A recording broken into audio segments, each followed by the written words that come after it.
In today's video, I'm going to talk about relocation. Relocational astrology is the idea that we can compare or alter our charts in respect to the place that we live. And the theory is, if we move to a different place, different planets can get activated and our life will improve. And people who practice relocation astrology as the core or the foundation of their practice make statements about relocation astrology that really sound like it's the save-all thing. It's what's going to make the difference in your life. If you're living in a city that you've got a bad relocation with, you've got to get out of there or else. And if you find the city that you would have a good place in, as soon as you get there, everything in life will get better. And I constantly get people emailing me about this relocation, about how they have to move here or they have to get out of here because a relocation astrologer told them it was so good or so bad or whatever. And it would be great if relocation was that powerful, if we could just move to a particular place on planet Earth where everything would work out. But I think we probably have to go to a whole nother solar system if we want things to just work out that well, okay? It's just, relocation is not the magical ticket that it's often, sold as, okay? Now, let's get to the history of relocation first. First of all, in Vedic astrology text, there's no mention of this idea of relocation astrology. There's one text, which is Muhurta Chintamani, which has a small chapter on living in a town or village, where it takes your name and relates your name to the name of the city. And through that, lets you see if you're going to give more money to the city or if the city is going to give more money to you. And that's an effective, good technique. And that's all there is in it, in Vedic astrology text. Now, relocation astrology is modern astrology. Okay, now modern astrology is based on classical Western astrology, from the Greeks and the Persians. However, relocation astrology is true modern astrology. I mean, it's astrology that was developed in the last century. Okay, it's something that was developed and became popular in the 1900s.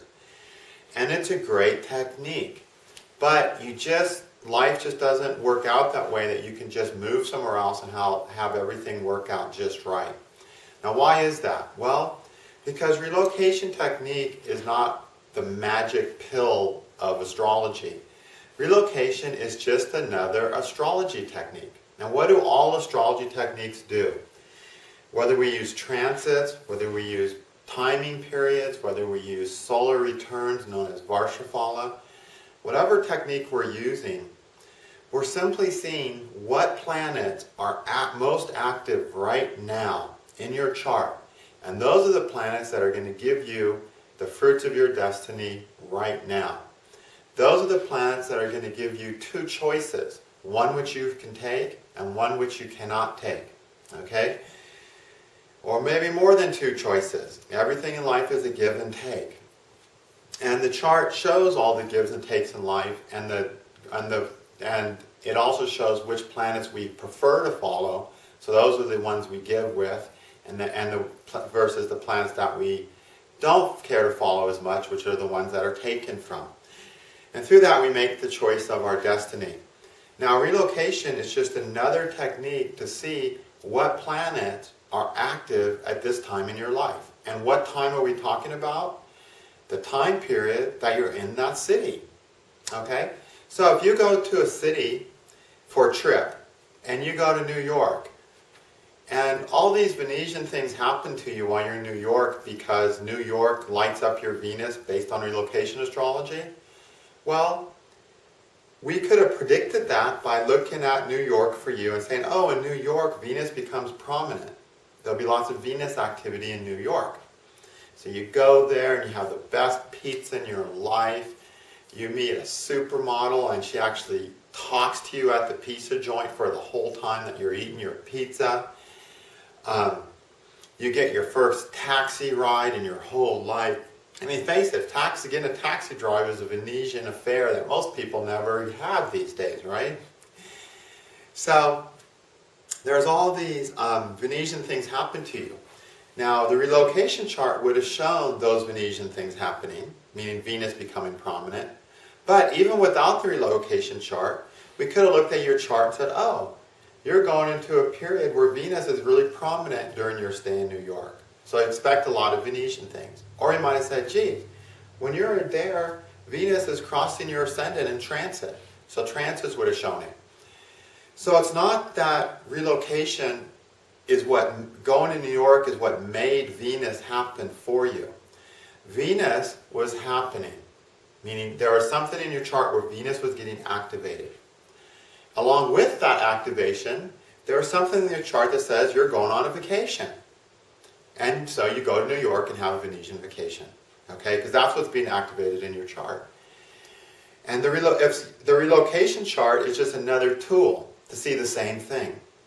And as astrologers, one of the best ways to do good work is to use lots of tools, meaning to look at an event from several different angles. Because sometimes looking at an event with one technique, it'll be hard to see something. With another technique, it'll be more clear. And with another technique, it'll be even more clear. So if you use a few techniques and you kind of see a few glimmers of the same thing, now you've got the confluence of, okay, everything is showing some Venus somewhere, so we know it's a big Venus thing. Or if we just use one technique, it's easier to make a mistake and say, oh, Venus doesn't look that big. It's a little there, but I think it'll be more Mars. But it's because you didn't read everything completely. So by using more techniques, looking at something from different perspectives, lots of times astrologer can just do a better job reading the chart or making the prediction. So relocation is really a technique to use in that context. Okay? But it's sold as, if you move to New York, supermodels are going to fall all over you because you've got Venus right there happening. Well, maybe that's true. Maybe if you actually moved to New York and lived there the rest of your life, that would happen. But the truth is, if your destiny is not saying you're moving to New York, or you move into the place for the next 20 years where Venus is going to be active, then you're just not going to go to New York, no matter how much you want to. You know, I've had a lot of people call and they say, the relocation astrologer said the best place on planet Earth for me to live is so-and-so, is Nantucket, Kentucky. Okay? If such a place even exists. And they try to move there, they try to get a job there, they can't. Or they've got their kids in this state so they can't leave. You know, it's just not their fate to live there and live in the best place on earth because they're not in the right period to have all those nice things, so they don't go to a place. Now, how I try to explain the limitations of trying to move to the perfect place is that where you are is the very foundation of your destiny. So let's say you have the destiny to meet a woman in the hospital that you marry. Okay? And you have the destiny to get in a car accident on the day that you meet the woman that you're going to marry. That means somewhere in some city, there's someone who has the destiny to have a car crash with you.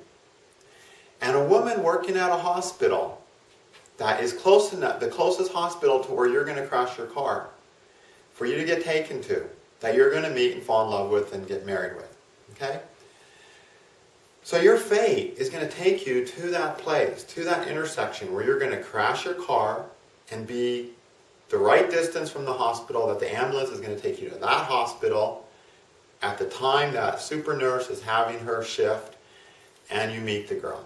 And then you talk about astrology, and she loves astrology, and so you talk, and then you get together and talk about astrology, and fall in love, and you live happily ever after. But for that destiny to happen, you have to be in the right city, right? Everything we do mostly has to do with people, right? Most of our destiny has to do with people. One person you had the destiny to get in a car crash with. Another person you had the destiny to meet and marry. Another person is you're destined to have be your neighbor. And if you're lucky, a great neighbor that you can borrow sugar from. And if you're unlucky, a really cranky neighbor who drinks beer, plays loud music, and has a telescope directed at your bathroom window. Okay? It depends what your destiny is. You're going to get that kind of neighbor, etc., etc. You're going to work with Jim Bob because you're meant to work with Jim Bob for the next 10 years in your office. So you come to the city where all those people are there that you have to live your destiny with. Okay? So to think that you can just arbitrarily choose a city and say, oh, New York's the city, you just can't do it, because your destiny is going to pull you to the exact spot you need to be to meet the people and do the things with the people that you need to when you meet them. Okay? And when you think of it in that, and you understand that, you really realize you don't just get to choose where you live, because where you live is the very foundation of destiny. You know, choosing where you live, if you really had free will to do that, that would, first of all, give you the power to have everything the way you wanted it to. And we know that's not true, right? And it would also wreak havoc on everyone else's destiny. So let's say you decided to go to this other city, okay? Now the person that you're supposed to crash cars into, you never crashed his car, okay? So that guy keeps on drinking. He doesn't get busted that time for being drunk when he smashed into you, let's say. Instead, he mows into a busload of kids. 5 years later when he's totally plastered and murders 20, 40 kids. The nurse who never met you because you never had that accident doesn't marry you. You don't have your kids. One of your kids was the next Einstein. And so the whole world collapses. You see what I'm saying? We have to meet the people we're meant to meet, because that's how the whole creation wants to unfold. And we only can meet them in the place where they're at, or where we're at. That we have to all come together. And the whole world is not going to bend to your will by making all those people come to New York just because you decide to move there. Okay? And that's why you don't get to move to New York unless the chart indicates a move. It indicates a move to a big, glamorous city, and it indicates the city is going to be in the northwest. Then you might have a chance moving to New York, okay? But regardless of that, even though relocation will not magically change your whole destiny, it's a great technique to see what's happening in your destiny while you're in a particular place. And it's a great predictive tool. Say you're going to go on a vacation. Well, you can look at your chart and say, geez, during my vacation I've got a Mercury transit that's really prominent and a really strong Jupiter transit. Interesting. I'll meet some really friendly people, Mercury, and I'll gain a lot of wisdom, Jupiter. So, you know that that's active on your vacation. You could do it that way. Or you could just say, geez, I'm going to vacation in the Bahamas. And then you calculate your relocation stuff for the Bahamas and you go, my gosh, Mercury and Jupiter are really prominent for me in the Bahamas. Therefore, while I'm there, I'm going to have Mercury and Jupiter things. It's just a different technique to see the very same thing. So you don't need it, but it's always good to have another tool in your toolbox, right? Now, what I really like about relocation astrology, it's a lot of fun. It's just a fun thing to do. It's a fun technique. Some other techniques are more drudginess and cumbersome and hard and confusing. Relocation's just fun. It's like, oh, let's see what planets I get active in New York. Let's see what planets I have active in Florida.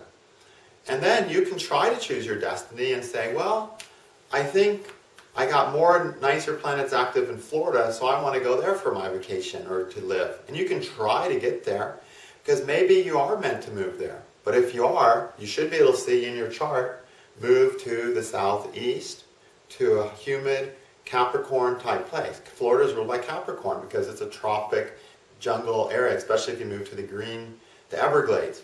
Okay? And what is the symbol of Capricorn in Vedic astrology is a crocodile, right? So Florida is like the perfect place if you've got Capricorn getting active. What if Aquarius is getting active? Or Aquarius rules islands. So then you're going to go off to Hawaii, you know? So if your chart is showing that you're actually going to move to that kind of place, you probably will go there. And maybe you're meant to figure out your next place to live through the help of astrocartography. Or maybe it's because you met some person you're really strongly attracted to on Match.com and they live there, so you say, what the heck, I'll take the job in that city. Or maybe it's because you like the mountains in that city, so you go there. There's always an excuse, a reason that you make the decision to move somewhere on. And that reason is called a Rajasic reason. Because all reasons are Rajasic. And what is Rajasic? It's the idea that you're making a decision based on facts known to you, when you're truly making the decision because that's where God wants you to be. Okay? Rajas means mist. And we've got this mist occluding our vision of what's true behind our reasons and our choices. We go, I'm the one who chose to do this. And that's the mist that keeps us from seeing the truth. The truth is God wants you to live there or doesn't want you to live there, so you end up there. And then, but you always have an excuse, the Rajasic reason, which is the excuse for moving there. Oh, I'm moving there because I love those mountains. I'm moving there because I love the beach. I'm moving there because I love that person. I'm moving there because I've always wanted that job. I'm moving there because I want more money. Those are just the rationale reason that we tell ourselves. But we're moving there for only one reason. Destiny and God want us to be there. So our destiny, which matches the destiny of thousands of other people that we come in contact with, will also be able to unfold. And then we find the biggest, best reason to go there. So, like I said, relocation is a lot of fun. It's a great way to see what's going on in your chart. And also there's a lot of neat ways you can use it. Like lots of times a person will say, look, I'm looking for my guru. And you can look and you can see on the map, well, Jupiter's the strongest for you in the south.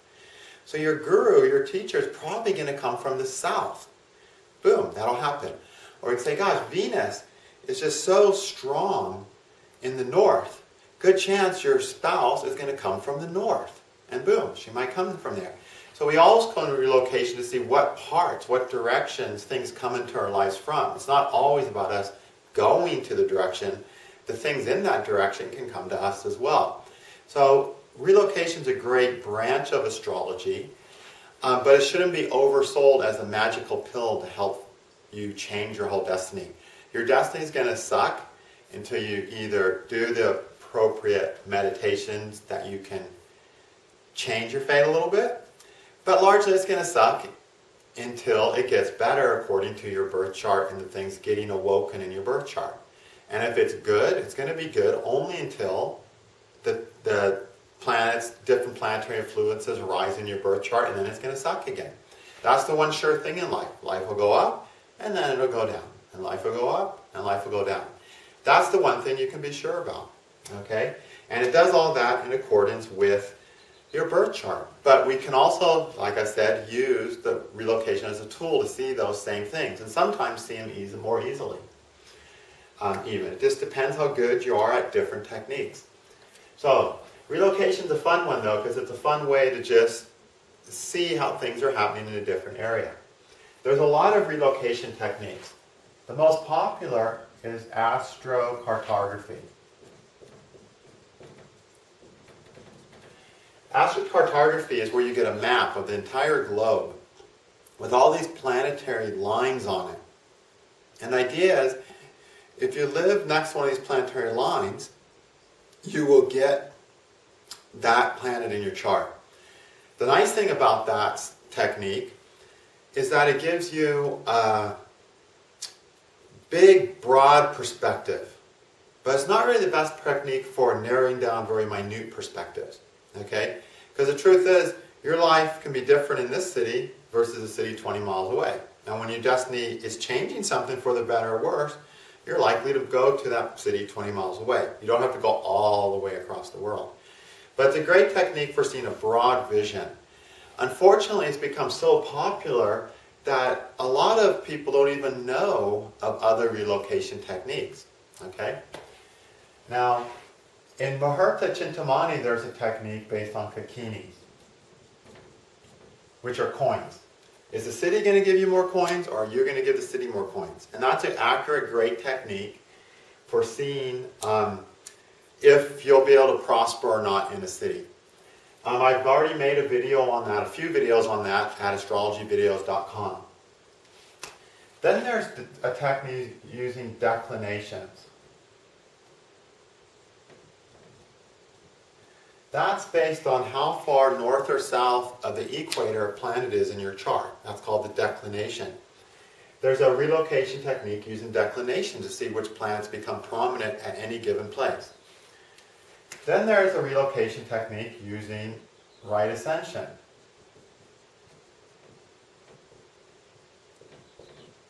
Right ascension is the degree measurements of the planets as they rise over the equator, basically. Okay, it's the equatorial coordinate. Its declinations are north and south. Right ascensions are basically east-west measurements on the globe. We can also use right ascensions to see where planets will awaken. These two techniques are great. I love those two techniques. But I think because they're a bit cumbersome to do by hand, they kind of never became really popular. But they're good, accurate, useful techniques. And they can be very specific. Okay? Then there's something called local space. A local space map. And a local space map is basically we make a map from your birth chart. So if you have Jupiter in the east in your chart, anytime you go east of your birthplace, let's say, you're going to get more Jupiter. And there's lots of innovative ways to use the local space map. This is also something that's not used very commonly.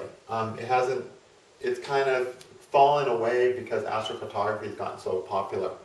But it's a great technique. Then there's simply the relocation chart.